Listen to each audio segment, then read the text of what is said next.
అందరికీ నమస్తే. అందరూ బాగున్నారా? నేనైతే ఊరికెళ్ళినా. ఇది ఎర్లీ మార్నింగ్ 6:37కి స్టార్ట్ అయినబ్బా. మా ఊరికైతే వెళ్తున్నానమాట. అమ్మ వాళ్ళ ఊరికి, మా బాబాయ్ వాళ్ళ ఊరు నుంచి. నర్సింబట్ల అనే ఊరు దగ్గర ఆగినా. ఇక్కడ చేపలు అమ్ముతున్నారు. చూసేసరికి ఒక వీడియో కావాలనంటే అందరూ ఇట్లా నాకు మంచి హ్యాపీగా వీడియోకి అయితే ఫోజులు ఇచ్చేసిరబ్బా. ఈ అబ్బాయి పేరు అడగడం మర్చిపోయినా నేను.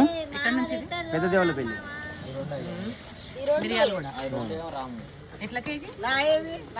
220. 220 బొచ్చనే కదా? బొచ్చలే. మీ పేరు? గణేష్.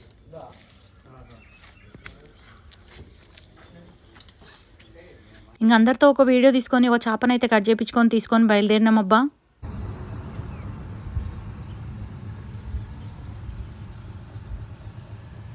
ఏం కాయలేవి? పౌడిపత్తి కాయ. పౌడిపత్తి కాయ ఏం చేస్తారు దీన్ని?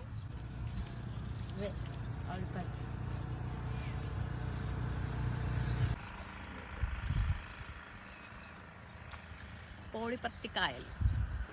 ఈ పౌడిపత్తి కాయల సంబరంలో పడి నా స్పెట్స్ అయితే పాడేసుకున్నబ్బా. ఎక్కడ పడిపోయినాయో తెలియదు. ఇక్కడ ఇంటికి వచ్చిన తర్వాత మా అమ్మ అయితే బోటి కర్రీ చేసింది కట్టెల పొయ్యి మీద. అట్లనే చేపలు తీసుకొచ్చినాం కదా నర్సింగ్బట్ల ఊరు నుంచి. ఆ చేపలు కూడా కడిగి మంచిగా కర్రీ చేసేసింది అనమాట. ఇంకా సండే స్పెషల్ మీరు ఏం వండుకున్నారో నాకు కామెంట్ బాక్స్ లో కామెంట్ చేయరబ్బా. ఈ వీడియోకి అయితే ఒక లైక్ కొట్టుర్రి. సబ్స్క్రైబ్ చేయని వాళ్ళైతే సబ్స్క్రైబ్ చేసుకోరబ్బా. చేపల కర్రీ అయితే మస్తు కుదిరింది. ఎందుకంటే చెరువు చేపలు కదా, చాలా బాగా కుదురుతుంది కూర అయితే. నేనైతే చేపల కర్రీ కాగానే అన్నం తినేసి హైదరాబాద్కి అయితే బయలుదేరిన. Thanks for watching. బాయ్.